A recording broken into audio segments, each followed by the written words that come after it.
shedding tears, asking him to hold her hand before she died. Lloyd asked the woman not to speak and wished that she would outlive even him. The young gentleman hugged the little boy as the artist was drawing them. Lloyd said that they could do it. The little boy repeated after the protagonist. The protagonist waved at the villagers with a big smile, saying that it was all thanks to them and he loved them all. Xavier looked at the protagonist with a terrifying look, noting that he felt it.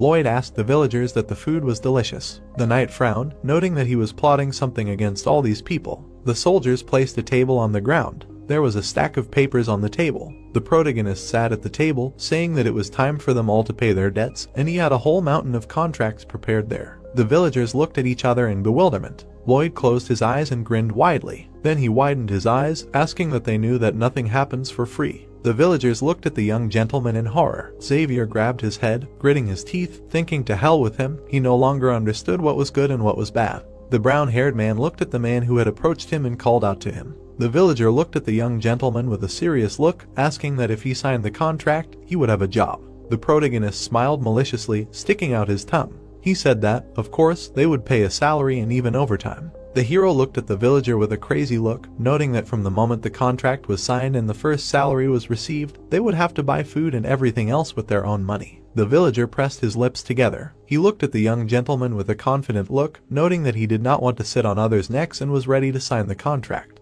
The young gentleman's face twisted into a crazy smile. He noted that he was offering a rather difficult contract in the spirit of capitalism, asking if he was ready. The man asked what capitalism was. A woman approached the protagonist and asked if she could sign the contract. Lloyd noted that they did not discriminate based on gender. People began to line up in front of the protagonist's desk, saying that they also wanted to earn a living for themselves and wanted to sign the contract. The protagonist smirked slightly, noting that they were preparing to launch a project that would provide them with a